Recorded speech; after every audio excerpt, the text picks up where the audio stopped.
आज सुबह सब काफ़ी रिलैक्स थे क्योंकि आज कोई टेस्ट नहीं होने थे। आज हमने घर जाना था। सुबह हमें जौहर हॉल में बुलाया गया और सबको वापस जाने के लिए पैसे दिए गए। आज हर तरफ बड़ी बड़ी गाड़ियां नज़र आ रही थीं। सब जीटीओस, प्रेसिडेंट्स और साइकोलॉजिस्ट कॉन्फ्रेंस रूम में रिज़ल्ट तैयार कर रहे थे। मेरे माइंड में था कि मुझे री इंटरव्यू के लिए बुलाया जाएगा। सो मैं इंटरव्यू के लिए ड्रेस पैंट शर्ट पहनकर पहले ही तैयार था। उसके बाद हमें हमारी फ़ोटोग्राफ्स दी गई। हमें नेक्स्ट ऑर्डर के लिए इंतज़ार करने को कहा गया। आज काफ़ी तेज़ बारिश हो रही थी और मौसम भी काफ़ी अच्छा था। तो हम सब दोस्त बाहर शेड में खड़े इंतज़ार कर रहे थे कि तकरीबन 2 से 3 घंटे बाद सब लड़कों को ग्राउंड में बुलाया गया। हम सब काफ़ी एक्साइटेड थे और नर्वस भी। मेरा चेस्ट नंबर कॉल किया गया और टीम आर में से 4 और लड़कों का भी। हम 5 लड़कों को राइट साइड पे खड़ा किया गया और कहा गया कि आप पीटी किट पहनकर तैयार हो जाएं, which was a bit shocking for us, specially for me, क्योंकि मैं तो री इंटरव्यू एक्सपेक्ट कर रहा था, लेकिन पीटी किट का तो मतलब था कि आउटडोर टास्क दोबारा होंगे। मेरे 2 रूममेट्स को री इंटरव्यू के लिए रोका गया। हम टीम आर के मेंबर्स ये दुआ कर रहे थे कि इंडिविजुअल ऑब्स्टिकल्स दोबारा ना करवाए जाएं, क्योंकि बारिश भी हो रही थी। सब कुछ काफ़ी स्लिपरी होना था और अब कल के हेक्टिक दिन के बाद हम सब के जिस्म में काफ़ी दर्द था, तो ऑब्स्टिकल्स को दोबारा करना काफ़ी मुश्किल था। एक बात काबिल गौर थी कि टीम आर में से फ़िल्टर करके जिन 5 लड़कों को चुना गया था वो सब वो थे जिन्होंने कल अच्छा परफॉर्म किया था, और पुअर परफॉर्मर्स को थोड़ी देर में घर भेज दिया गया। हमें टास्क एरिया में जाने का कहा गया। उधर तकरीबन 3 घंटे बारिश में खड़ा किया गया। हम पूरी तरह भीग चुके थे। हमारे चेस्ट नंबर को रीअरेंज किया गया और हमें बताया गया कि हमारा री कमांड टास्क होगा, और वो भी सिर्फ चेस्ट नंबर 1 का, यानी वो कमांडर होगा और हम सब मेंबर्स। अब ये कहना काफ़ी मुश्किल था कि हमें यूज़ किया जा रहा है या फिर हमें भी कंसिडर कर रहे हैं या नहीं। जब बारिश रुकी तो हमें बुलाया गया। री कमांड टास्क में 6-7 जीटीओस बैठे हुए थे और उनमें हमारा जीटीओ भी था। खैर, टास्क शुरू हुआ। कमांडर साहब ने खुद टास्क करना शुरू कर दिया और हमें जीटीओस ने कमांडर को कोई भी मशवरा देने से मना किया था, सो हम चुप करके खड़े हुए थे। मीनवाइल कमांडर 8-9 फाउल्स कर चुका था, मतलब आउट ऑफ बाउंड एरिया को टच कर रहा था, पर एक जीटीओ ने यह पॉइंट आउट भी किया। जब कमांडर से एक ब्लॉक नहीं उठा पाया तो उसने मुझे कहा उठाने को, कॉज मैं कल भी सारे टास्क में काफ़ी अच्छा परफॉर्म किया था।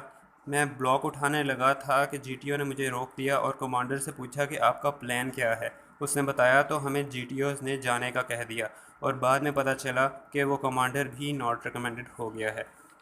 हम वापस आ गए तो मैं देखा कि जिन 2 लड़कों को री इंटरव्यू के लिए रोका गया था उनका री इंटरव्यू नहीं हुआ था, और वो हमारा इंतज़ार कर रहे थे कि हम आएँ और हमारे साथ वो बस में घर जा सकें। खैर, हमारे आने पर आईएसएसबी की बस आई। हमने सामान रखा और जिसने जो जो चीज़ अराइवल डे पे जमा करवाई थी वो वापस ली और बस में बैठ के चले गए। मैं जाते हुए आईएसएसबी सेंटर को देख रहा था क्योंकि इससे अब बहुत सी यादें वाबस्ता थीं। 1-2 दिन बाद रिज़ल्ट आना था। मैं किप्स में एंटी ट्रस्ट की क्लास ले रहा था कि मुझे उस लड़के का मैसेज आया जिसे री इंटरव्यू के लिए रोका गया था कि वो दोनों रिकमेंड हो गए हैं।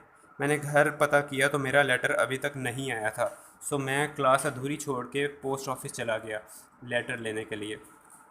मैं 100% कन्फर्म था कि मैं रिकमेंड हूँ, क्योंकि जो रिकमेंड हुए उनकी परफॉर्मेंस भी मेरी जैसी ही रही थी। वो भी किसी न किसी टास्क में फ़ेल थे और इंटरव्यू भी हमारा तकरीबन एक जैसा ही हुआ था।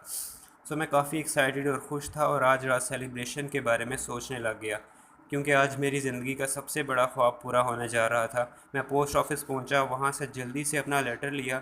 मैं बेइंतहा खुश था। मैंने इन्वेलप ओपन किया, उसके अंदर झांका तो मेरे सब डॉक्यूमेंट्स एक नॉट रिकमेंडेशन लेटर के साथ वापस आ चुके थे। मुझे लगा मुझे कोई गलती लगी है। मैंने इन्वेलप फाड़ दिया, अंदर देखा तो वाकई में मैं नॉट रिकमेंडेड था। I was completely in a state of shock. मेरे दोस्त, मेरी फैमिली, मेरे आईएसएसबी मेट्स सब हैरान थे, क्योंकि आप लोगों की तरह उनका भी यही ख्याल था कि मैं रिकमेंड हो जाऊंगा, पर ऐसा नहीं हुआ। मेरा दिल बुरी तरह टूट चुका था। मैंने हमेशा से यही ख्वाब देखा था कि मैं जीडीपी बनूंगा और बड़ी देर से इसकी तैयारी भी कर रहा था, मगर वो ख्वाब इतने करीब आकर एक लम्हे में टूट गया। कुछ दिन तो मैं काफ़ी स्ट्रेस में रहा, क्योंकि ये रिज़ल्ट डाइजेस्ट करना मेरे लिए बेहद मुश्किल था, और यूं हमारी पूरी टीम आर नॉट रिकमेंडेड थी। खैर, जो हुआ सो हुआ। जो लड़के नॉट रिकमेंड हो जाते हैं एंड में उनसे अक्सर यही कहते सुना था कि आईएसएसबी में सिर्फ सिफारिश चलती है, मैं भी उनकी तरह एक नॉट रिकमेंडेड कैंडिडेट हूं, पर मैं कहूंगा कि आईएसएसबी जैसा मेरिट पर सिलेक्शन करने वाला इदारा मैंने आज तक नहीं देखा। इसमें सिफारिश का सवाल भी पैदा नहीं होता, क्योंकि मेरा एक रूममेट जो रिकमेंड हुआ उसका फैमिली बैकग्राउंड कम्प्लीटली सिविलियन था और कोई भी आर्मी ऑफिसर नहीं था। सो सिफारिश का सवाल ही पैदा नहीं होता। साथ ही लोग कहते हैं कि ब्रिगेडियर कर्नल वगैरह की सिफारिश चलती है, तो जनाब मेरे साथ ऐसे लड़के भी थे जिनका family background brigadiers, colonel's, wing commanders वगैरह से भरा पड़ा था, पर वो भी नॉट रिकमेंडेड हुए। एक लड़के के तो फादर ब्रिगेडियर थे और ये उसके आईएसएसबी का सेकंड चांस था, पर वो दोनों दफ़ा नॉट रिकमेंड हुआ। सो ये कहना कि आईएसएसपी में सिफारिश चलती है बिल्कुल गलत है। रही बात मेरी, तो मेरी फ़ैमिली में भी आज तक कोई आर्म फोर्सेस में नहीं गया, लेकिन इंशाल्लाह मैं ज़रूर जाऊंगा, क्योंकि ये मेरा ख्वाब है। मैं पीएफ में दोबारा अप्लाई करूंगा और इंशाल्लाह अगर अल्लाह ने चाहा तो इस दफ़ा सेकंड और लास्ट आईएसएसबी के चांस में ज़रूर कामयाब होऊंगा। आईएसएसपी में रिकमेंडेशन क्राइटेरिया के बारे में आप कुछ नहीं कह सकते। जो रिकमेंड हुए हैं उनमें से एक को तो बिल्कुल भी पीएफ का शौक़ नहीं है, वो पीएफ में नहीं गया, और मेरे जैसे पीएफ पे जान निछावर करने वाले सिलेक्ट नहीं हुए। It's all about luck. मैंने पूरी कोशिश की कि आप लोगों को एक एक चीज़ के बारे में बताऊं, लेकिन अगर मैं कोई चीज़ बताना भूल गया हूं तो आप मुझसे पूछ सकते हैं। अपनी दुआओं में याद रखिए। शुक्रिया। अल्लाह हाफिज़।